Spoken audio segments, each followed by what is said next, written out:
but I thought the market was gonna go down. Where?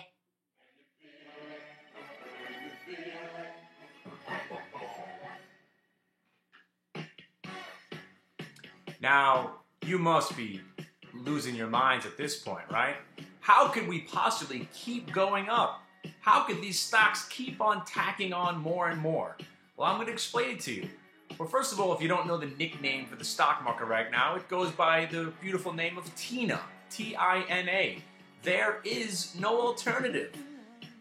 The reason we're making money right now on all of our swing trades is every time we get into a trade, we think, will my money be better served in 200 shares of Skull Candy at 5?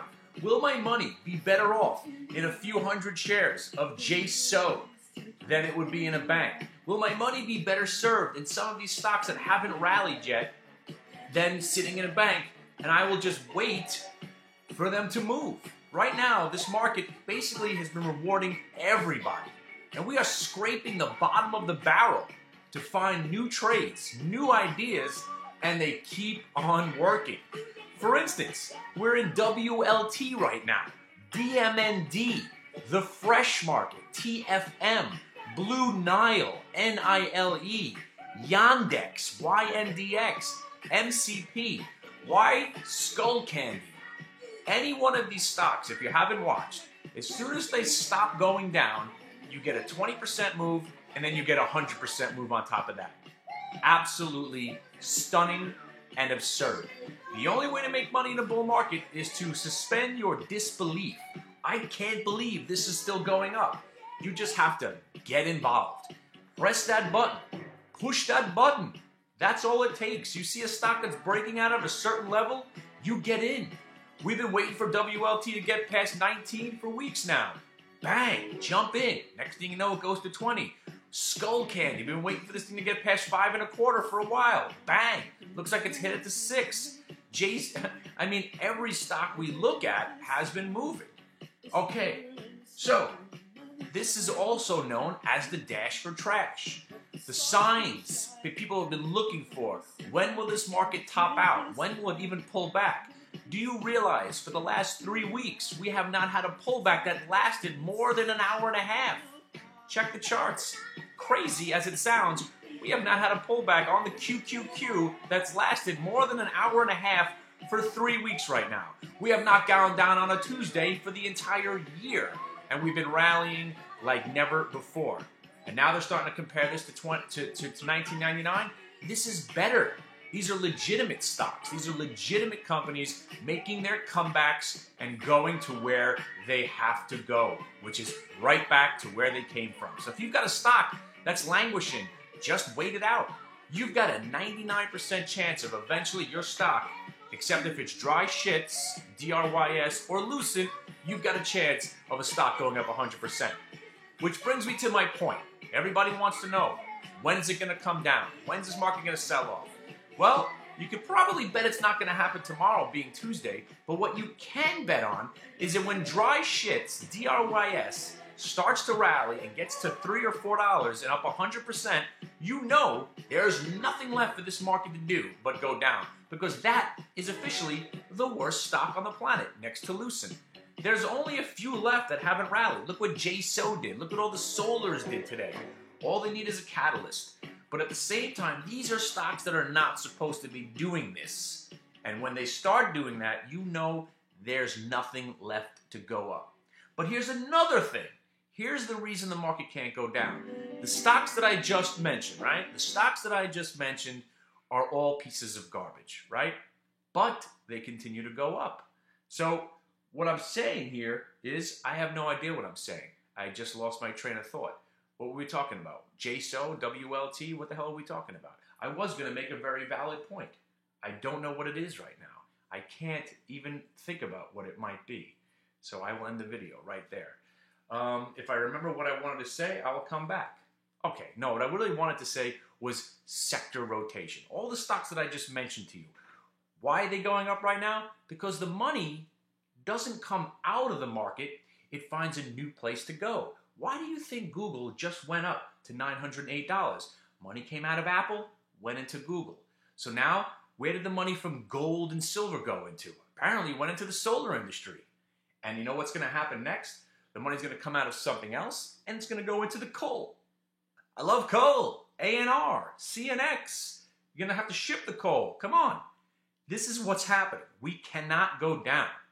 What I think is also, part of this conspiracy is, not only have I been completely batshit insane bullish since last June, and pretty much if you've been watching and listening to our broadcast, we have not strayed from the path one iota.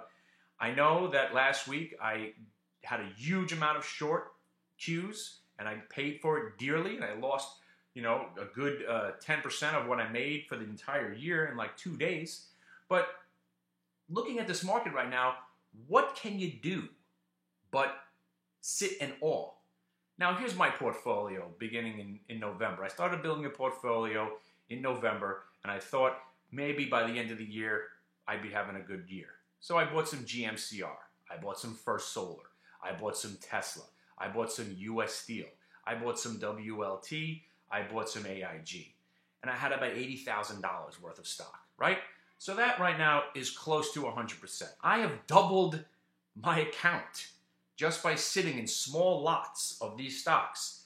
And the stocks are all up huge. So what am I forced to do? I have to sell. I'm out of GMCR. I'm even out of First Solar right now. And again, it went up 5 more points. You gotta be kidding me. I'm out of the Google at 808. Remember that? It's up 110 since I sold. GMCR tacked on another 20. Tesla's tacked on basically 50 or 60 points. I used to have 500-600 shares of all these stocks, and now I was down to 50 shares. With Google, I had 1 share just for goof. But in a matter of a couple of days, I blew so much of that cash trying to guess when this market was going to go down. And it really wasn't a guess at the time, because we had some indication that this market was about to roll over. But by the end of the day, it catches a bid and rallies higher. So speaking of catching a bid, we saw silver today. Huge turnaround from the collapse overnight. Opened up, started gaining some strength, immediately went into the positive territory, and all you had to do was just load your boat with the silver, because that's what this market's doing. As soon as something stops going down, whether it be a commodity, a stock, it doesn't matter. As soon as they stop going down, you get a 10% move. It's absolutely stunning.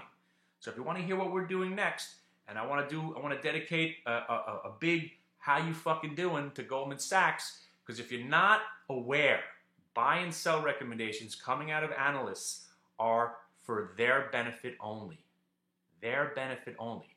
Goldman Sachs had a client who was short 10 million shares of AMD at $3.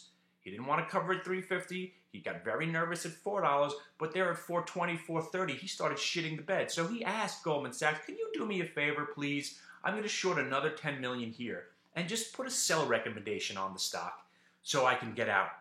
That's what happened. Whether that's exactly the process, that's what happened. Goldman Sachs used their power to put a sell recommendation on AMD. They got the gap down they wanted. They got the sell-up that they wanted. They got their client who was taking a beat down on AMD out. He appreciates it. They got paid. They don't care about you. They care about that guy who's got their money in Goldman Sachs, and that's who they took care of. See how the AMD came all the way back? Do you think that's a coincidence that it only took about 48 hours for it to come all the way back after a sell recommendation?